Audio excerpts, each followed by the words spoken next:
So, hello and welcome to React Union Talk. My name is Tomáš Konrády, and I am looking forward to speaking about one of my favorite subjects with you. It is integrating React apps into both weird and complicated environments, such as content management system. I'm from Czech Republic, from small city called Hradec Králové. It's Czech Republic is located in the heart of the Europe. I work for a company called Landegard. Before I had applied to Landegard for a job, I thought that Landegard is some kind of company from North, maybe some Nordic company, maybe Finnish. But no, it is Czech company and is named after this character from the movie. He's named Jerry Landegard. Do you know from which movie this character is? Yeah, Fargo. Fargo is a really great movie, but this character is definitely the weirdest guy in the movie. So yeah, this is a name for our company. We deliver web and native apps for our customers. So my talk is divided into two separate parts. First part is about the way how we integrate our standalone React application into already running instances of various content management system with React Union library that we developed.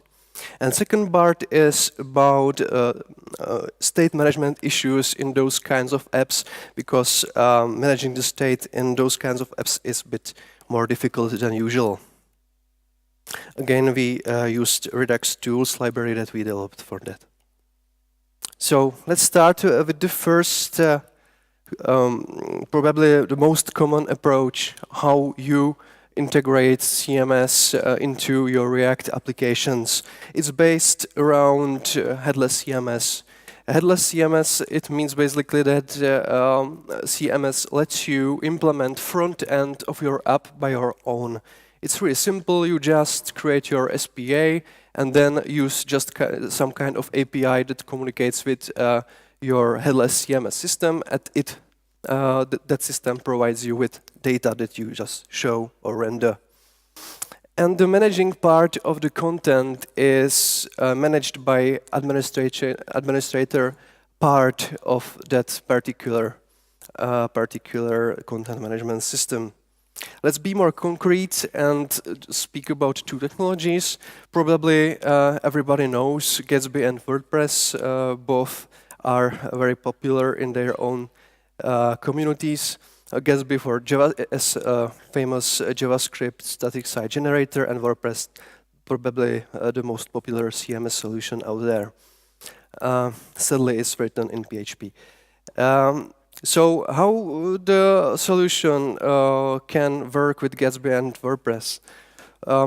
So we have some user, maybe some content editor that needs to and wants to publish a new content into app. So he log into WordPress, in the administration part of WordPress, and he basically updated the data.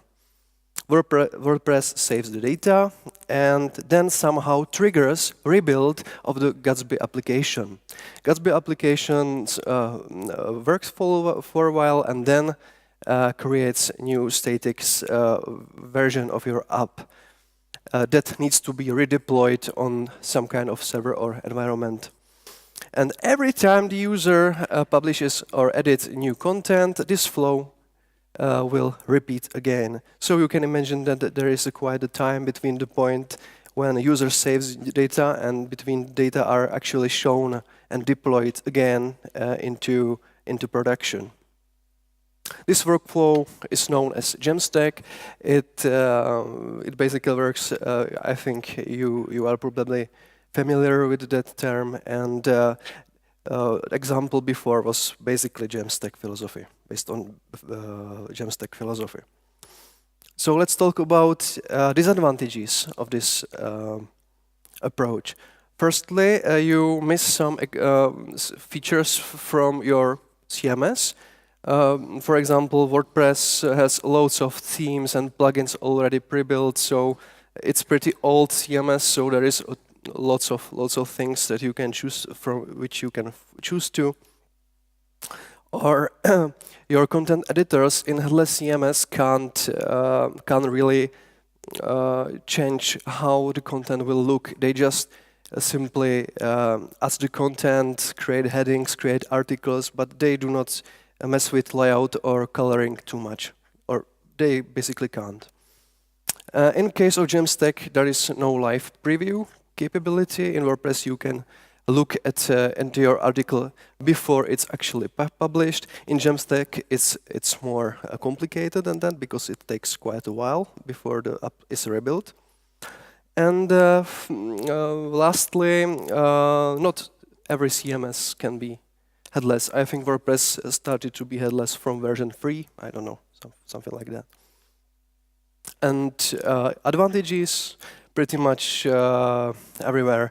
Because you build the app, your front end, you are in charge of everything, you control everything, you chose technologies, and you basically know how your app will look. You just fetch the data from your CMS and show it.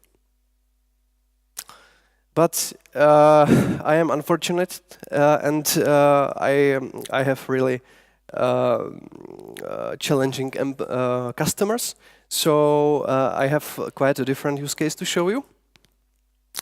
The example before was more like integrating CMS data into existing React app.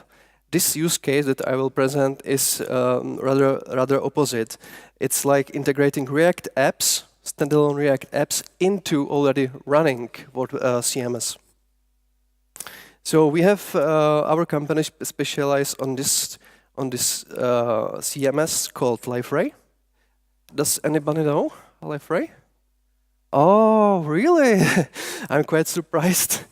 It's a legacy CMS, recently revamped in version 7, and it's written in Java. Oh, it's basically when you want to run it, it takes a lot of memory, but you know. So basically, it's really nice CMS. You can drag and drop your little snippets or your application that are already available. Oh, I don't know why it didn't show up. But it doesn't matter. It should work. I hope. Oh, something is badly. Sorry for that. It's maybe needs refresh. So basically, it's quite adult CMS system where you can drag and drop everything you want, and there is quite a big community around it. Let's try it again. Just add the calendar to it. Yeah, this is some kind of bootstrap app within the Liferay, but I don't like it, so I remove it. Yeah. And basically, in those kind of applications, our customer wanted to add new widgets, new applications, I will call them widgets, to this kind of CMS. So there are lots of challenges because you need to count that your application can be running several times on the same view. For example, the calendar that I put there can be instantiated many times in the same view, or basically it doesn't need to be there anyway at all. Then we, at our own requirements, we wanted our solution to be CMS agnostic. So when we upgrade to a new version of Liferay, or we choose to migrate from Liferay to something more advanced, like WordPress, then it should be possible without any changing to code of our React applications. And of course, we wanted to be performant, do a good job with performance and bundle size optimization. So if the app is not loaded on current view, then there is no need for its code. So let's start with example that we will refactor throughout the talk. Let's say when I wondered about the topic of the example app for this conference, I figured out that most of my favorite metal bands came from Finland. It's cool and it's crazy because there are like 53.2 metal bands per 100,000 people. It's crazy. So I said to myself, okay, let's program Finnish metal chart application. So how it looks? We basically will do two widgets, two applications, both are very similar. And this example is quite simple, but I hope it will serve the purpose. First application just show us the songs that are ordered by votes. You can list through them and you can like them. If you like them, then this small number will increase.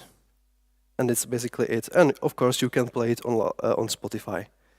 I stole data from Spotify for this kind of demo. If your song is not first, don't be angry with me. The votes are randomly generated. So, and the second app looks like this. And this is basically the same one, but it's more compact. You can choose or you can vote for the song one by one. And basically we want them to be compatible with each other and reuse the data and state with each other. Yeah. The project is structured as monorepo. We have package for the whole application called Finnish Metal, and there is like just React DOM.render main component into div with ID root, and that's everything. And there are two separate packages. Every package has its own. Every application, every widget has its own package. Okay. So now I want to integrate those apps into WordPress or Liferay. And I will use our library that we developed. It's called React Union. And it has pretty simple API. First concept of this library is that you need to somehow let the CMS render this piece of HTML. It's basically just empty script tag that have two data attributes, widget and container. Widget is basically the name of the app that we want to render somewhere, and container is the ID of unique div. You can pass the data to your app through the JSON inside the script tag, and also you can use special kind of widget descriptor that provides common data for all widgets that are found on the particular view. It's quite useful for configuration of your app. Then you just need to determine the mapping between your React component, your React widget, and the name of the app that is in widget descriptor. Basically, the path attribute in the road must match with the Union widget data attribute here, and that's it. And last thing you need to do is just render Union component, pass it array of your supported roads. It's pretty simple, but very powerful, because even though the widgets are scattered around your HTML page, you have just one context and one logical virtual DOM. Because Union uses React portals under the hood, then so it's simply possible. So you can pass context to all of found applications like store from Redux, internationalization things, theming things, and stuff. So that's cool. So let's integrate React Union into our app. It will be really simple because I have it pre-made. I just switch to another branch, and that's it. It's my live coding here. So how it works now? Firstly, and I will run it.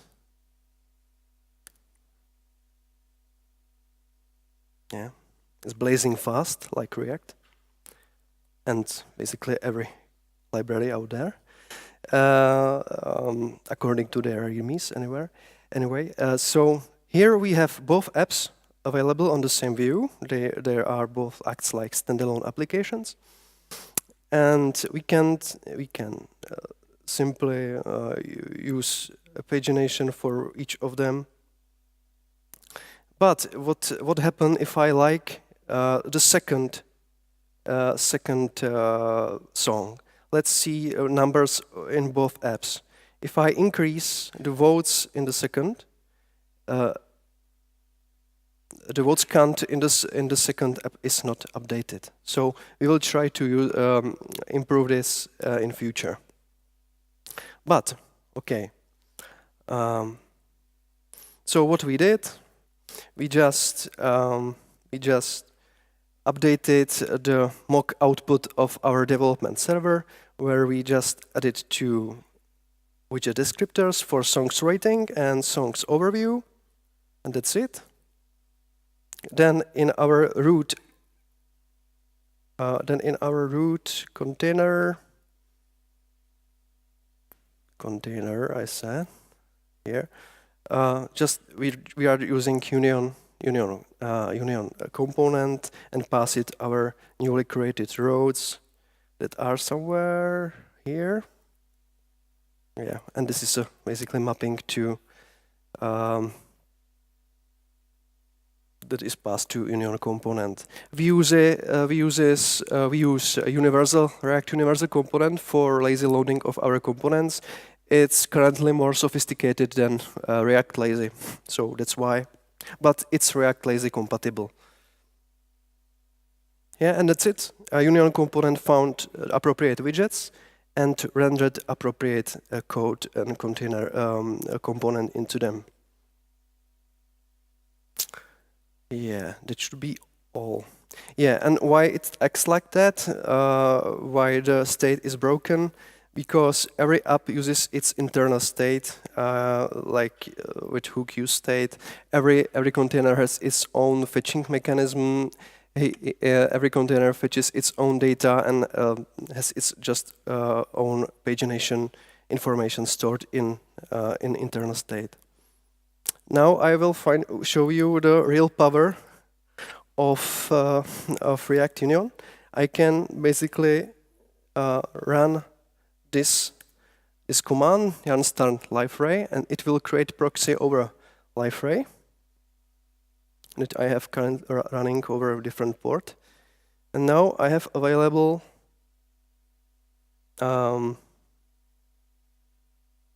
both of the apps in here in its design tool, design navbar here. So as you can see, you can drag and drop both of those apps into that, and I will show you that what is possible. For example, I want to in songs overview component render something, or add some functionality like show few question marks, and it basically works in the targeted platform. So you have hot modular loading even in Liferay or in WordPress. I think it's cool, right? Yeah, Liferay. But that's not all. Our one code base can be run even in WordPress. So I just run start WP. I will create, I hope, new post.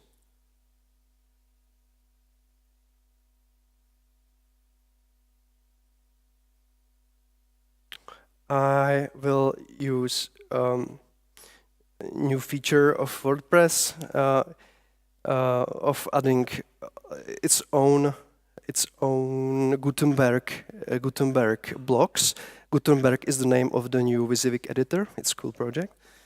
Here I just say that I want add songs rating app, and then I just wrote another content.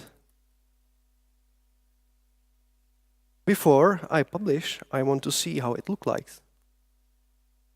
Instantly, I will show it is shown me how it looks like, and then okay, I can publish it. That's it. It's out there. It's in production, and I know that it works. So yeah, the same code base works in WordPress and Liferay. Okay, let's solve the issue with state management. With our next library called Redux Tools, it's a bit more set of libraries under common namespace. It has a few features. Firstly, lets you have a local state in one application state in Redux without using another stores.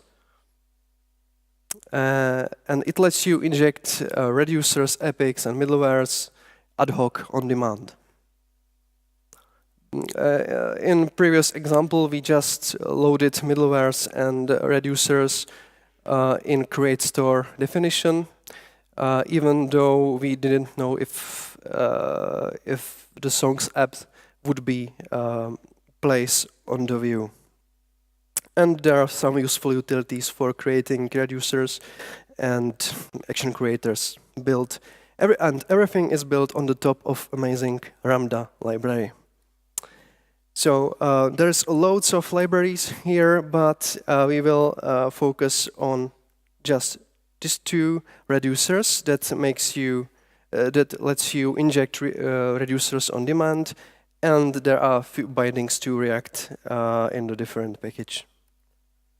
So how the local states in Redux can be possible? Firstly, we need to know that global state is good for like common data that are common for all our widgets. In our case, it was a collection of songs. So let's say I will show you the next phase of our example.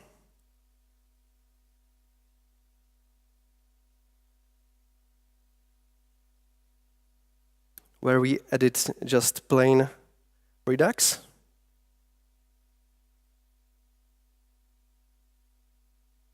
So let's see. Yeah. So if now I have everything in one state, and if I like this first song, then the number is updated, and it's cool because I want it, because entities are a common thing for my app, for my widgets, that I operated over them. But let's see what happens when I started to paginate. Oh, that's bad. I don't want it. I want to basically UI stuff, UI state to be local for that widget, but the common state I need to for entities. So how we can do it? Let's move on to first phase of our example. Here, namespace Redux. Oh, I forgot to show you the shape of our state. I hope it will work. Yeah. I hope you can see it because it's too small. But basically, we have entities where are normalized data, where are all our normalized model data. And there is a UI state, but for pagination, but it's common for both of these widgets because they use it too. So now, what to do with it? So we have this local UI state that is unfortunately reused for our widgets. But Redux Tools uses this mechanism. It basically duplicates every local state for founded instance of your widget. So every widget can have its own private state under some kind of unique string that is provided by you for your application. How it looks like in the code? What you need to do?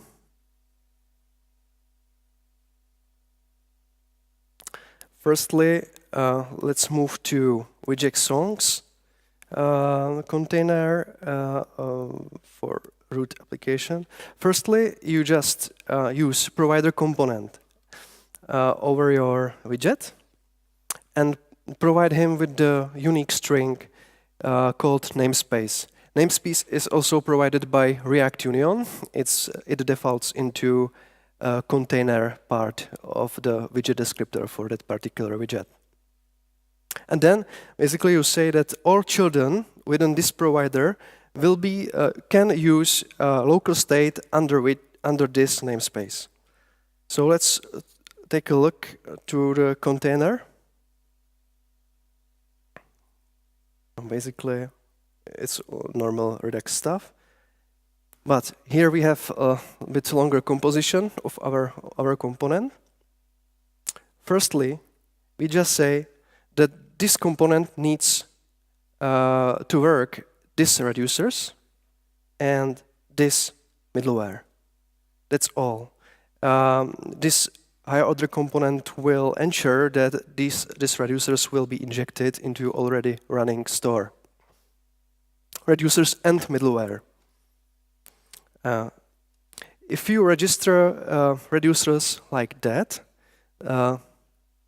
then in default, Redux Tools assumes that you want them to be namespaced. It means that every action that is basically every action that is dispatched from this particular instance will be passed only to that reducer. Yeah. If you want to inject them globally, you can use second parameter. So if I hope it's running. No, I will quickly start the app. So now it should work like before because we injected the local state. Yeah, it acts funny because it has injected the reducer into different place than we want it. So let's get rid of it. So this reducer will be used locally, and this middleware too. And then you just connect to global state with connect function from React Redux, because we need a global state for our entities to be mapped. And if you need to use local state for your particular namespace, you just use namespace connect from our library. Then properties that are mapped in map state to props are taken from local state, and every action will be dispatched with additional meta information with this namespace. Yeah, and now I can just show you the working example. Now voting works, and pagination works too for each of the apps. So yeah, this is a time where applause should be good.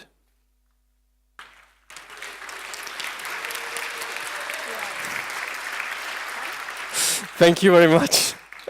I'm sorry, but it's cool. Yeah.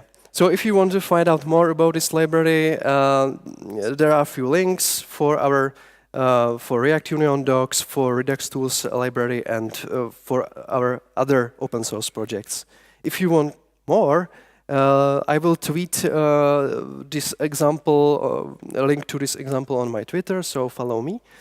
And if you want more, then I would like to say that I'm really big fan of Lambda.js library, and I wrote a Lambda extension library that is built on top of that. So I would like you to see that. Thank you very much and goodbye.